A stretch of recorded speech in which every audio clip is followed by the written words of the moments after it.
From the headquarters of Telesur English in Quito, Ecuador, this is From the South, and I am Soini Gray.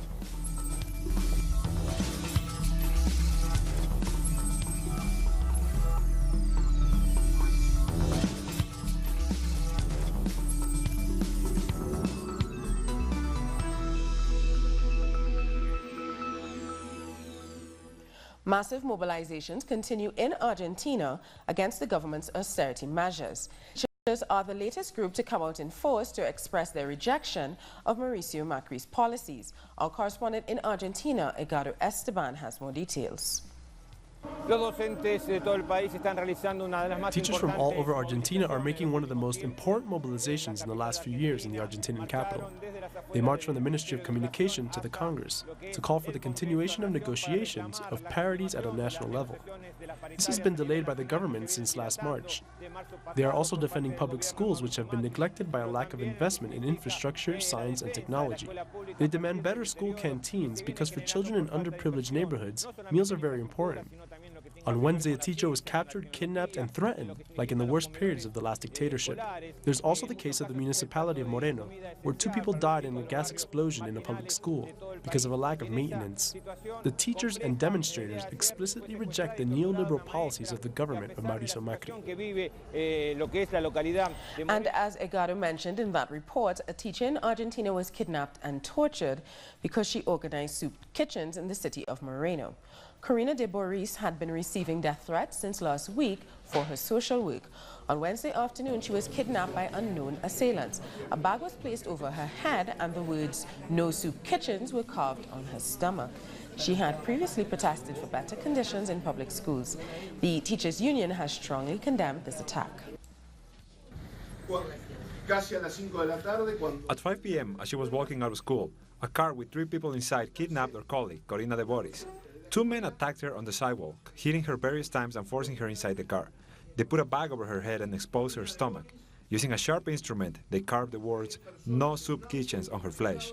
But even more serious than this, after torturing her, they warned her that the next time she worked in a soup kitchen, it would be at the local cemetery. And the State Workers Union, ATE, were among those taking part in Wednesday's 24-hour strike. Their slogan, so that every worker keeps their job, no to state firings, and yes to the rehiring of all those sacked. With a big turnout, the general strike was felt in all of Argentina's provinces. Since the last night, there are mobilizations and vigils. They are not going to be able to cover this up. The government wants to take our jobs. The consequence? Thousands of people in the streets. If Macri doesn't stop, the workers will make him stop. Social movements, trade unions, party leaders and members of Congress all joined the protest. They also demanded the setting up of parity commissions to negotiate. This destruction of the state responds to a clear class consciousness of those that govern us, but they will not achieve it. We will keep fighting, and we will keep on fighting for the cuts not to be approved. That would be hell for our people. After the dissolution of 11 ministries, the state workers promised to mobilize against Macri's administration. At the main rally, union leaders announced new actions. We ratified the strike for the 24th in the Plaza de Mayo. Now I call all trade unions to join the strike on the 25th. And when the budget is discussed, a huge mobilization will take place in front of the Congress to reject what they're trying to sign, which will only bring hunger and equality. Faced with a brutal offensive by the governing alliance, which is attacking the most vulnerable sectors of Argentine society, the union leaders say unity in action remains the most powerful weapon the working class has to fight Macri's measures. And Costa Rica is into its 4th day of a national strike. Demonstrations continue in the streets as citizens demand a public consultation on the new economic measures. On Wednesday, police broke into the National University, arresting and beating protesting students. Our correspondent, Fernando Francia, has more from San Jose. The 4th day of the indefinite national strike has taken an unexpected twist. Police showed extreme brutality when they forcibly entered the University of Costa Rica, following students who had been protesting outside. The police followed protests. A 2,000-strong special anti-terrorism unit. Also planned for Wednesday is a students' march in Guatemala City as part of the week of action called by 60 social movements. My message to President Morales is that time has come to step down. He needs to resign. The people don't want him in power anymore. He doesn't represent us. Enough repression, enough persecution, enough criminalizing of the people. We don't have any money. Our roads are breaking down. The schools are falling apart. The minimum wage is not enough to buy basic goods.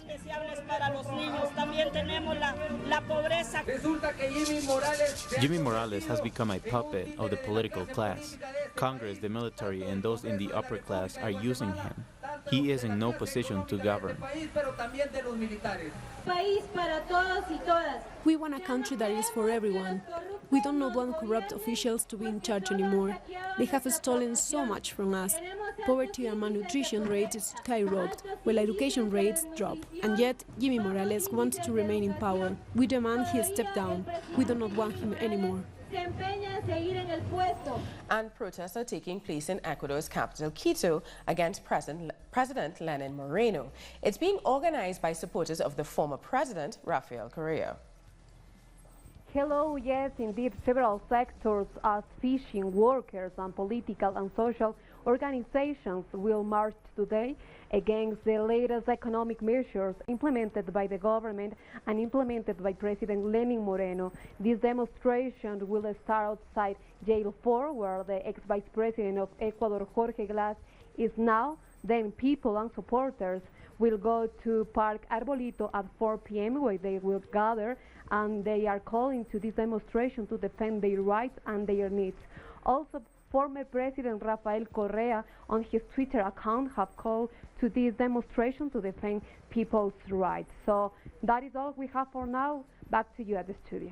Thanks for that, Denise Herrera. Staying in Ecuador, the Attorney General has said that the state is moving ahead with its bid to nullify the Hague Court's ruling in favor of Chevron. Again, Denise Herrera explains. Attorney General Íñigo Salvador says the government will seek to have the ruling nullified by a court. He dado ya la disposición a los abogados del Estado ecuatoriano. I have asked the Ecuadorian lawyers to consider two actions, the possibility of requesting either an interpretation or an invalidation of the ruling. We have 90 days to make these requests. The interpretation should be resolved in 45 days. However, the nullification process in Dutch courts can take up to 4 years. Tenemos, como he dicho, 90 días. La de interpretación deberá resolverse en 45 días. Amazonian people affected by Chevron and their attorneys also attended the meeting. They are strongly rejecting the Hague Court ruling. Si el Estado pretendiese If the state intends to uphold this ruling, we feel we have no choice but to go to the Inter-American Court of Human Rights.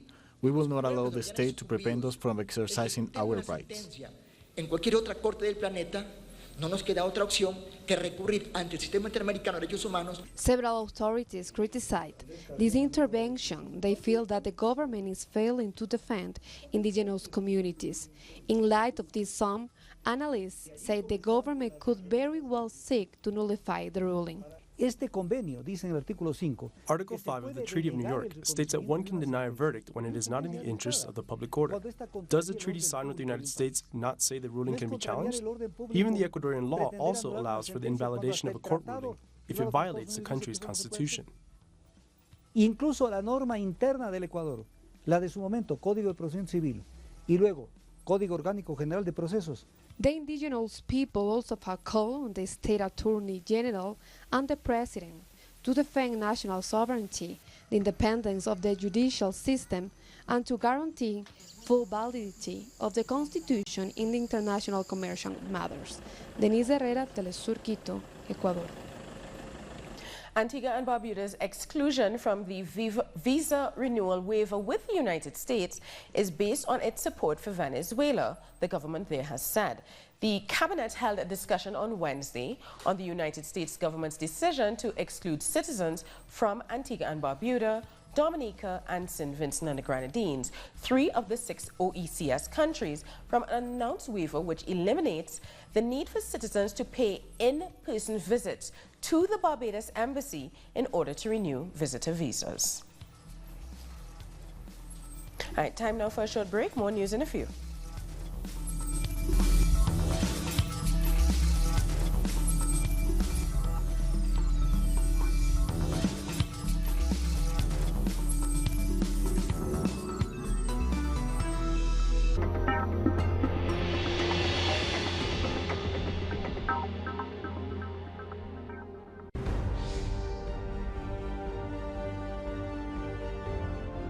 Acompañamos a los pueblos que resisten en cada una de sus luchas. Somos esa ventana que se abre para visibilizarlos entre fronteras.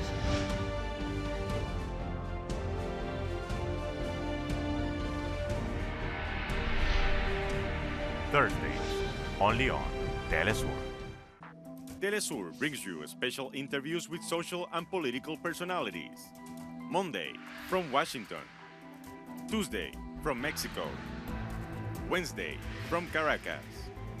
Thursday, from Quito. Friday, from Havana. Analysis about our continent's reality. Weekdays, only on Telesur.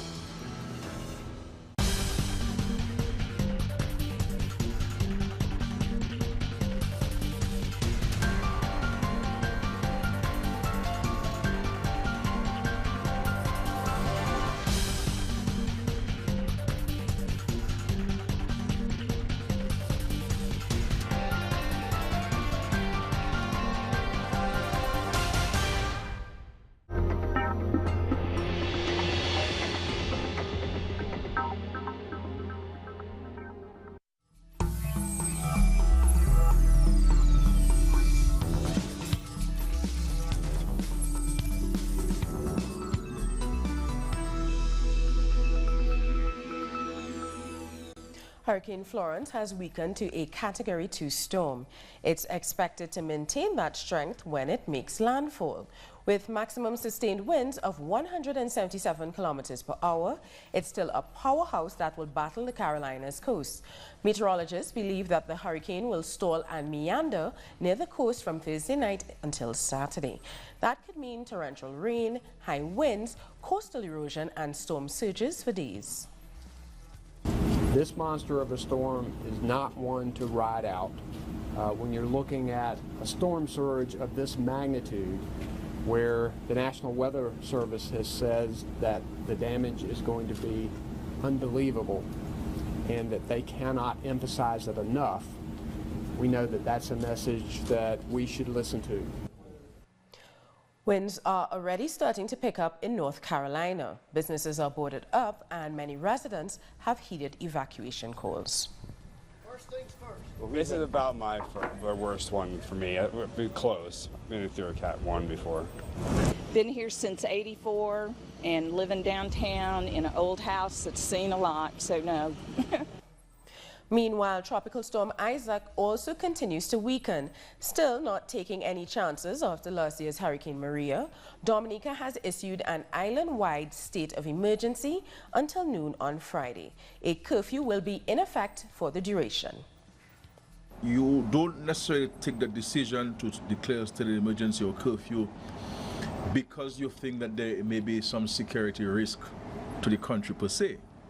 Sometimes these are taken to ensure that there is a greater level of control of the space to allow the essential services to carry the duties, and fundamentally to protect people from themselves. Puerto Rico is not expected to take a direct hit from Tropical Storm Isaac. However, San Juan Mayor Carmen Yulin Cruz said that the territory is in a weakened state and isn't fully prepared. Are we ready? Look, nobody's ready for a Hurricane 5 or a Hurricane 4.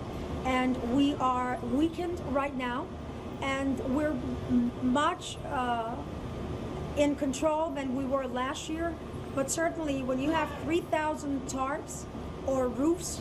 These people are now not going to be able to withstand even a hurricane category 1 in their homes. So there's a lot more that needs to be done in terms of shelters and so forth.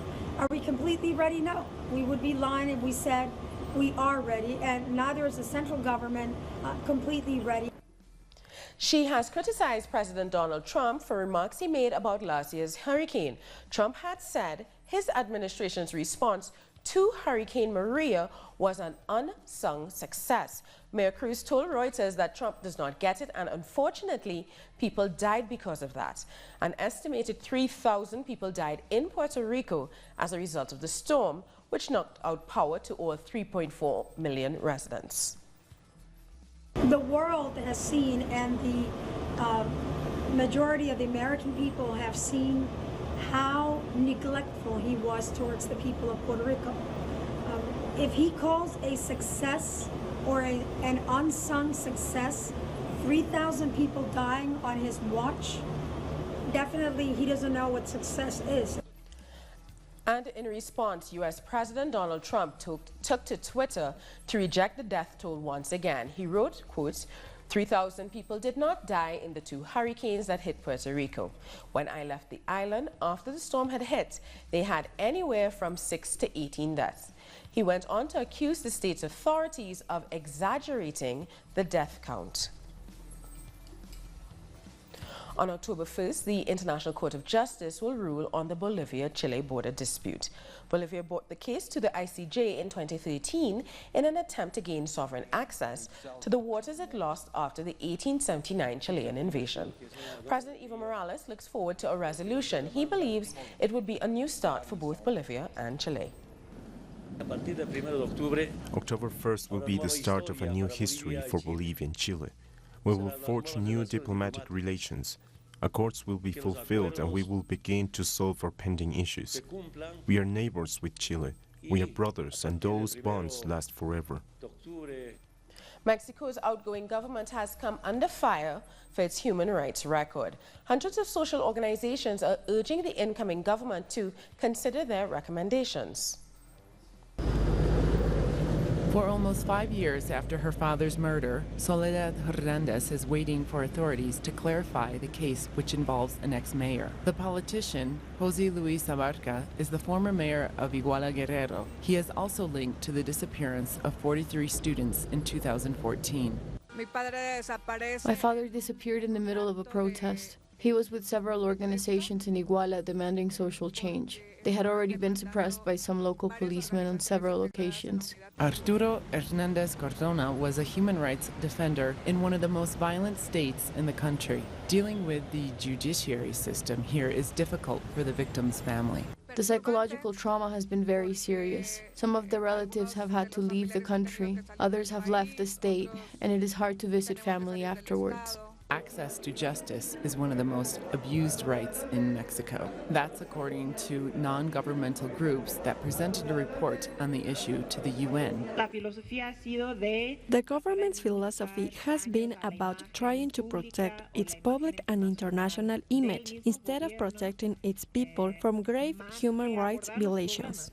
According to the joint report from 245 organizations, Enrique Peña Nieto's government left a lot undone. Among defending people and journalists, we've gathered a total of 58 recommendations from both sides. They include generating a protection mechanism, establishing a fair legal environment for human rights, also freedom of speech and strengthening the system of investigating attacks on both populations. She also questions the treatment that undocumented migrants are receiving from the authorities. Most of them come from Central America and have become victims of disappearances, extortion, and murder. The focus has been on national security throughout the South Border Program. This means a policy of detention and deportation. Between 2012 and 2017, more than 500,000 people have been deported by the Mexican government. They are asking President-elect Andrés Manuel López Obrador to include their recommendations in his government's policies. They also want more to be done to tackle gender violence and to defend communities that oppose infrastructural projects. Time for the second break of the newscast. World News is next.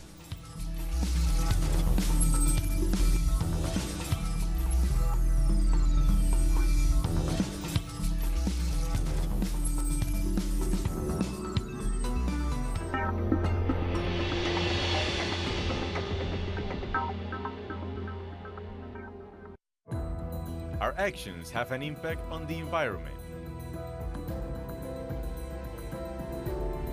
It's our responsibility to change for the sake of our planet.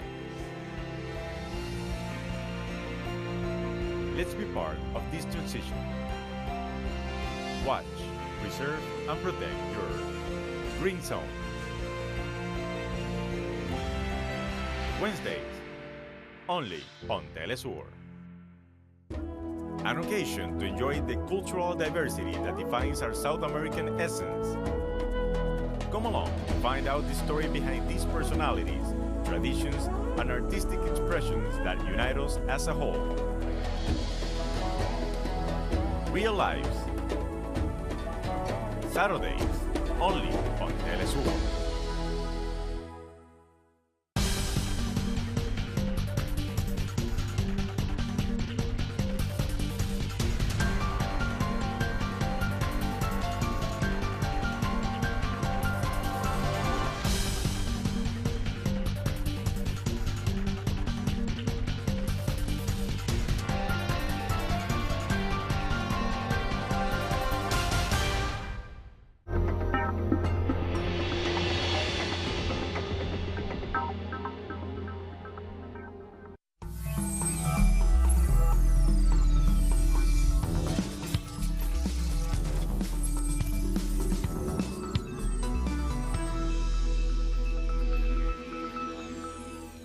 Welcome back.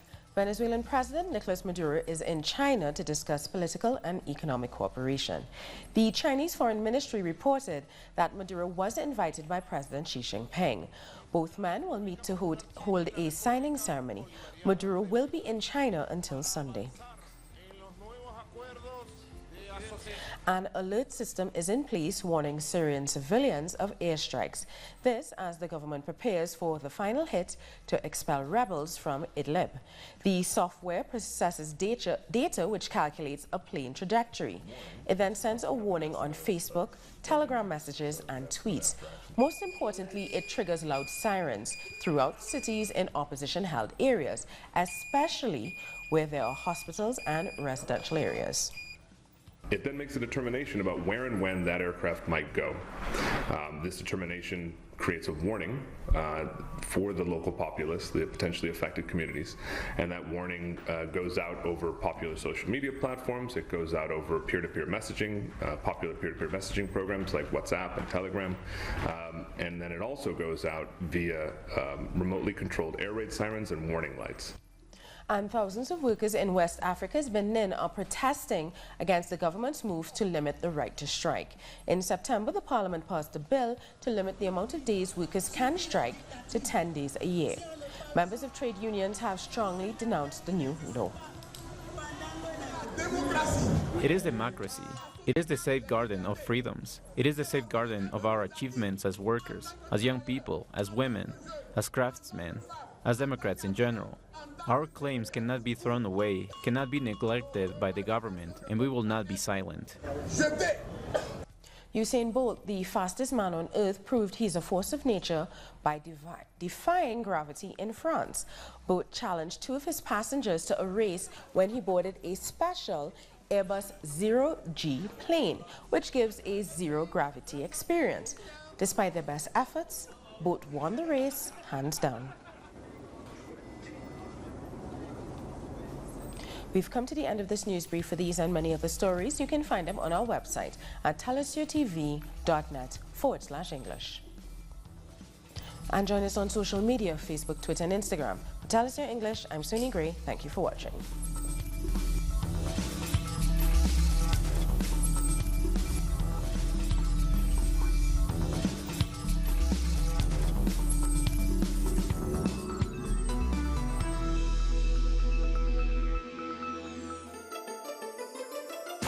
The ruling world order has always subjugated the masses. But who are the actors behind every move? What are their real interests? We analyze every move on Critical Move. Weekdays, only on Telesur.